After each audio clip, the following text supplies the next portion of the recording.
Hey everybody, I wanted to talk this week about a little race I did yesterday. It's part of the Map Invitational series, the Zwift series. Our team got an invite, which we were super stoked about, and we just actually picked up some European riders. So it was on European racing schedule, so it was a lot easier for them to do it. So, I think 2 or 4 Europeans are in the squad for each one of those, and then 1 or 2 Americans for to fill in the holes. But that means we're racing at 2, 3, 4 in the morning.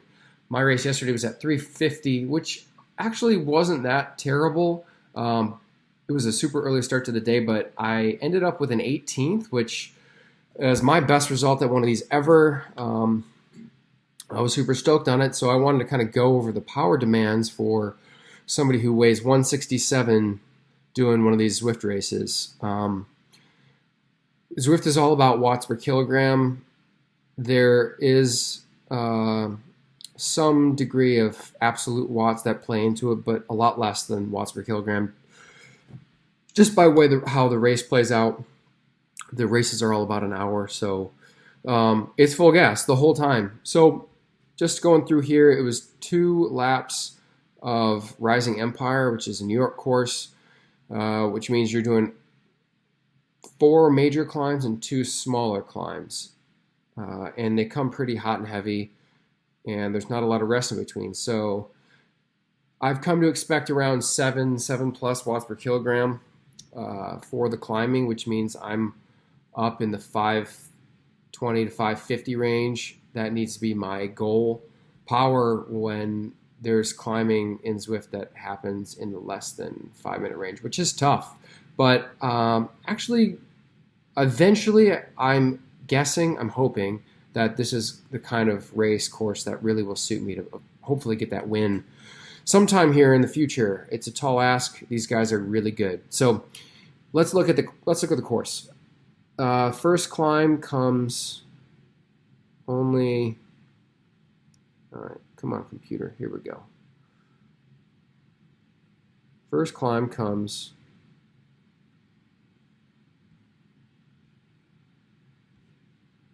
3.5 minutes into the race. So 3.5 minutes at 300 watts, and then we hit this climb. And the climb, you can see here, is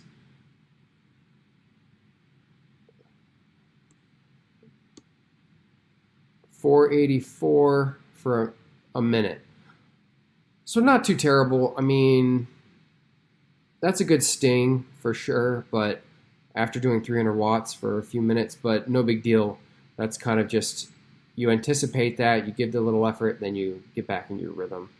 And previously, the main difference between Zwift racing and outside racing is you're going along in a pack, even if this is a super high quality race, and once the pack is at speed, it's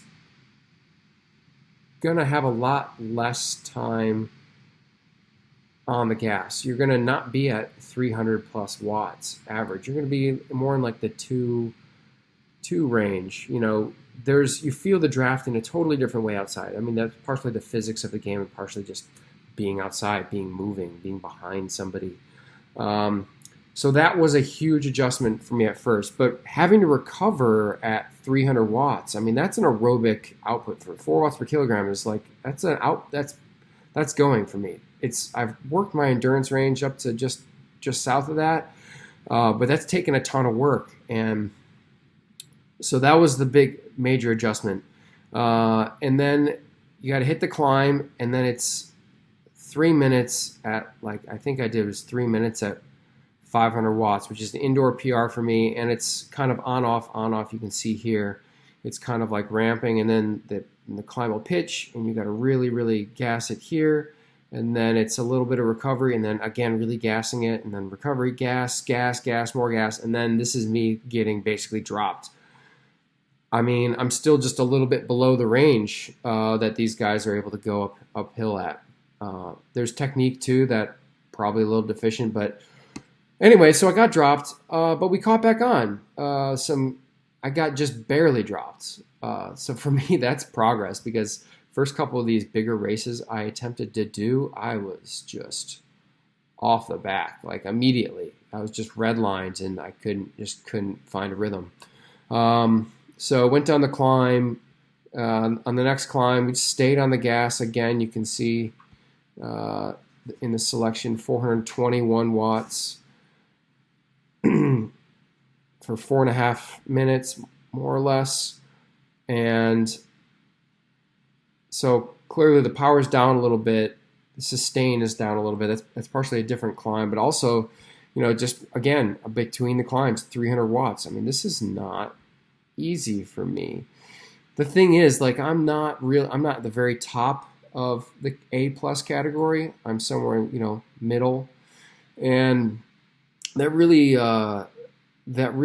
shows when you're in these high-level races, because you're just not able to recover from the big efforts. I might have the big efforts on fresh legs or with more recovery, but recovering at a higher percentage of my max, I'm just not recovering all the way.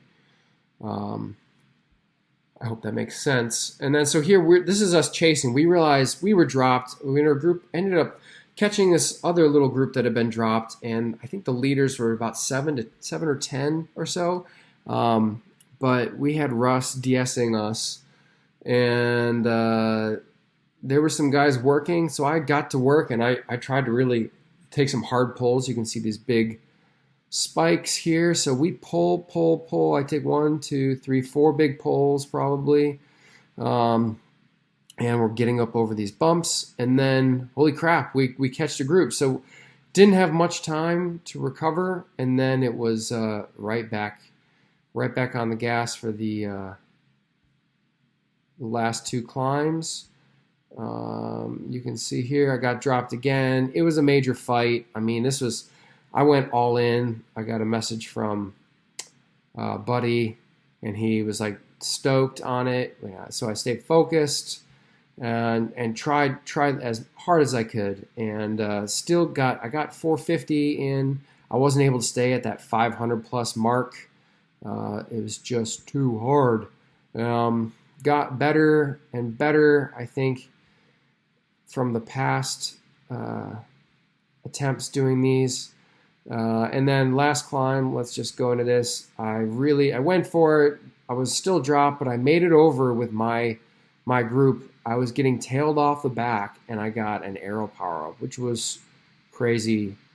It's so funny. It's so funny that the game includes like a gamesmanship to it. Like, you roll the dice, and for the first time in this whole race, I got a decent power up. So that last climb was 423 watts for 4 minutes. Again, got that power up, was able to put in a dig and caught back onto my group. And then from there, we're rolling downhill to the final sprint. I was pulling. It's hard to remember. It was still not even 5 o'clock in the morning. Maybe that played in my favor because I was just in the zone. I was half asleep, so I just pedaled hard. But we rolled along. You see a couple of big efforts. I'm probably just closing down gaps. There wasn't really any attacks until McGlinty, Christopher from Vetus. He went early, and then the group finally accelerated. I was gassed. Still, this is my best 30 seconds of the race, which is not surprising. And gave it all I could. Peak 8:27 for 20 seconds, but I had this tendency to overgear in my sprints inside 84. I'm trying to sprint. I need to be raising my cadence to like that 100 plus range, but this is currently one of the banes of my existence when it comes to indoor racing. But one thing at a time. So just to wrap it up, the whole effort, go like this. Don't know why this won't work. The entire effort was around 370 watts normalized, 333 average. Sorry about that. It's taking forever. 373 normalized. just below my indoor FTP. It's a couple watts lower than my outdoor FTP just because of the way you pedal outside is different with the road feel and whatnot. So my indoor, actually I'll show you. So my indoor MFTP is my modeled threshold power 377, TTE of 4950. That's the important part. I go to my outside threshold and higher threshold, lower TTE, higher FRC. So what's going on here? The balance is shifted. I am not able to deliver anaerobic power into the bike inside in the way that I can outside. This might change as I do more inside stuff. I don't know. We'll see. But the point is the TTE is shorter because I have more of an anaerobic contribution. I don't have as much steady anaerobic contribution to my threshold riding as I do inside. But I can push harder for shorter. So I think that's actually a critical thing just with racing inside in general, is to realize that there is going to be this difference. I had to really train extensively at my threshold to be able to even have a chance at these races. I am a high FRC rider. Like if I go to my, like, let me do all these. If I do like 3-year window, well, right now I should say my FRC 25.1, that's pretty medium, but if you look at a bigger picture window of me as a rider, me as an athlete, my FRC is 31.5. So 31.5 is pretty high. MFTP it's okay. Like it's always, I've never been a super high FTP guy. I always relied on the fact that I had, that 1,000 watts for 30 plus. That's how I'm gonna do well at races, uphill finish, long sprints, hard races where having a big anaerobic battery plays into my favor. I like training that. I've naturally always excelled there, whereas I don't have that inside. So I've intentionally trained extensively. And what happened this year? My FRC's down, partially because I don't have that same road feel to push against, but also because of the way I'm training. So this really wraps up into what Brendan and I have been talking about on the podcast the past couple of weeks, is, by manipulating your training intensities, you can change what type of rider you are. You have to, but first, to manipulate it, you have to know what type of rider you are. That's why WKO5 is super cool. So hopefully I can keep improving my threshold. That's definitely the goal for this next block. And then it's time to bite the bullet and really get some hard VO2 max stuff in. Hopefully we're getting close to some nationals announcement. For me, that's the big goal this year. There's no outdoor racing left, so indoor nationals is the goal for me and for my team. Really got my fingers crossed that eventually that happens. Anyway, so if you want to know if you're doing any indoor racing or outdoor racing, if you want to know like how your phenotype can be manipulated by the content of your training, you gotta know some of these markers. And I'm happy to take a look at your training using WKO5 and the insights I've gained from looking at myself and looking at the many profiles I've gone over.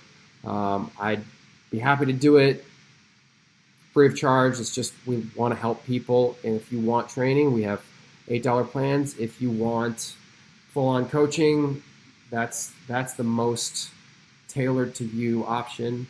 But we're happy to give you a once over. So give me a shout, patrick@evoke.bike. Thanks for tuning in. If you watch this whole thing, mad props. Yeah, I will see you on the other side.